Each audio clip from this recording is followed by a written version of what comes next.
দাড়ি রাখলে কি মেয়েরা পছন্দ করবে না নাকি? বলেছে যে বিয়ে করবো না দাড়ি রাখলে, এমন কথা বলেছে?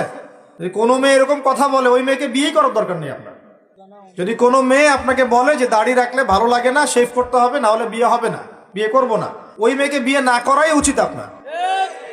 আপনাকে বিয়ে করার যোগ্যতাই হয়নি তার, ওর তো যোগ্যতাই হয়নি আপনাকে বিয়ে করার। সে তো দাড়ি নিয়ে প্রশ্ন তুলছে। যে মেয়ে বলবে যে নবীর সুন্নত আছে এজন্য আপনাকে পছন্দ করি, তখন বুঝবেন যে হ্যাঁ, এই মেয়ের মধ্যে ভালো কিছু আছে।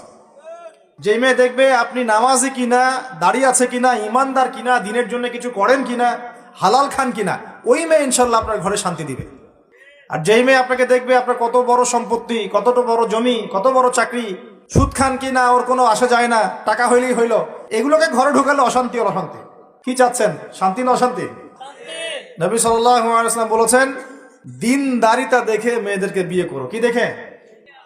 একই বিষয় ছেলেদের জন্য মেয়েদের জন্য সেম।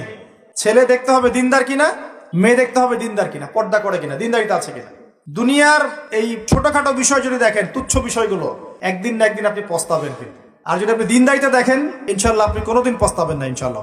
আল্লাহ পাক তৌফিক দান করুন। এটা একটা বড় সিদ্ধান্ত জীবনের। এই সিদ্ধান্তে যদি ভুল করে ফেলেন, সারা জীবন পস্তাতে হবে। অতএব এখানে বেশি আবেগে, ফ্যান্টাসিতে ভুগবেন না। ঠান্ডা মাথায় দিনদারিতাকে অগ্রগণ্য করে আপনি ছেলে দেখবেন বা মেয়ে দেখবেন ইনশাল্লাহ। আর গার্ডিয়ান যারা পরিবারের পিতামাতা আছেন, তাদেরকেও বলবো দুনিয়ার এই বিষয়গুলোকে বেশি প্রাধান্য দিতে যাবেন না। কত বড় চাকরি করে, কত বড় জমির মালিক, কত বেশি টাকা, এগুলো পরের বিষয়।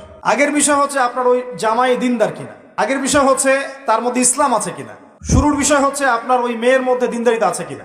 এটা নসিহত করে গেলাম। যদি আপনি বুদ্ধিমান হন, তাহলে আমার নসিহত গ্রহণ করবেন ইনশাআল্লাহ তাআলা। না হলে কিন্তু সারা জীবন পস্তাতে হবে। যারা বেদিন জামাই বিয়ে করেছে আর বেদিন মেয়ে বিয়ে করেছে, তারা বুঝবে যে আমার কথার মর্ম কতটুকু। তারা এখন ইচ্ছা করেও লাইন আনতে পারছে না। পারছেন? ওই যে বলছে বিয়ের পরে ঠিক হয়ে যাবে, এত সহজ? এটা কি সুইচ টিপ দিলে ঠিক হয়ে যাবে? মানুষের মনটা খুব জটিল একটা বিষয়। এত সহজেই মানুষের মন চেঞ্জ হয় না। হয় ইল্লা মাশাআল্লাহ, আল্লাহ চাইলে হয়। কিন্তু যদি মনে করেন যে পর্দা করে না, বিয়ে করি তারপর পর্দা করবে, করাই নিব, বানাই নিব, নিজের মতো গড়ে নিব, এত সহজ নয়। পরে দেখবেন সেই মেয়ে আপনার দাড়ি শেভ করা ফেলছে, করতে পারে না, আপনাকে পেরেশানিতে ফেলবে। সবার এত টাকা, তোমার টাকা নাই। এই যুগে একটু সুদ খেলে কি হয়, সমিতিতে নাম লেখালে কি হয়, সুদের লোন নিলে কি হয়, সবার 4-5 তলা বাড়ি, আমার কেন একতলা থাকবে, নাও লোন নাও, বাড়ি করি। আপনার স্ত্রী আপনাকে এদিকে ইনফ্লুয়েন্স করবে, করবে না? করবে। এইভাবে তো বহু পরিবারের কর্তা দিন দিন হার্ট স্ট্রোক করে মারা যাচ্ছে। টেনশন, পারিবারিক অশান্তি। অতএব দিনদারিতাকে প্রাধান্য দেন ইনশাআল্লাহ।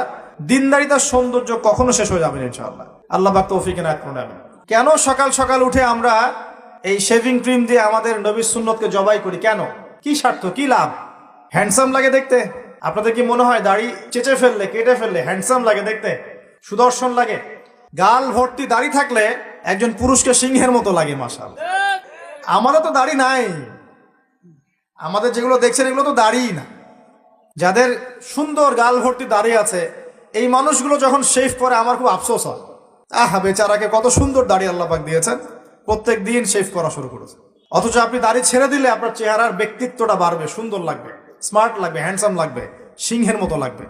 মুসলিমরা কি ভীরু কাপুরুষ জাতি? আলী রাদিয়াল্লাহু আনহুর চেহারা দেখলে মানুষ, যখন যুদ্ধের মাঠে তার চেহারা দেখলে মানুষ ভয় পেয়ে যেত। যুদ্ধের মাঠে তার চেহারা দেখলে মানুষ ভয় পেয়ে যেত। দাড়ি, ফুল দাড়ি, ছেড়ে দেওয়া দাড়ি।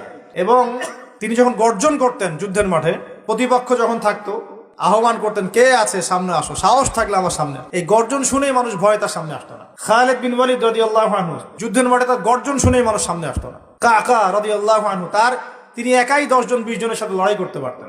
বলা হতো যে সেনাবাহিনীর মধ্যে কাকা রাদিয়াল্লাহু আনহু আছে, ওই সেনাবাহিনী কখনো পরাজিত হয় না। বলা হতো, এটা প্রবাদ ছিল। তাদের গাল ভর্তি দাড়ি ছিল না। সাহাবীরা কি শেভ করতেন? কোনদিন দেখেছেন কোন হাদিসের মধ্যে সাহাবীরা শেভ করেছেন? তারা নবীর সুন্নতটা কি আগে নিজের দেহে আনতে হবে না?